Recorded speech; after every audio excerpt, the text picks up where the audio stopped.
I had a thought. You know, it can be rather frustrating sometimes when we hear all these wonderful things that we can do to change our lives, to change our walk with the Lord, to improve them, and yet they're rarely implemented into the nitty-gritty of our lives. Deuteronomy 5:1 says, "Hear, O Israel, the statutes and the rules that I speak in your hearing today, and you shall learn them and you shall do them." You know, the things we hear from the Lord, we need to also learn from the Lord. Nothing changes without a felt need for change.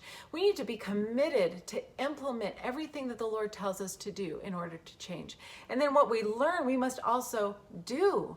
You know, if we're not going to begin to implement those things from the Lord that He's told us to do, we're going to quickly lose them and forget them.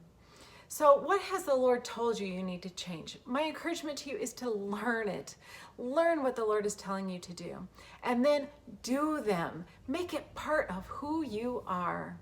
Make sure you click on the subscribe button and so that you can get my weekly blog. Every week I put out a new encouraging vlog, so make sure you can get that. Also, visit my website where you can read my blog and get all my other encouraging content at amyloper.com.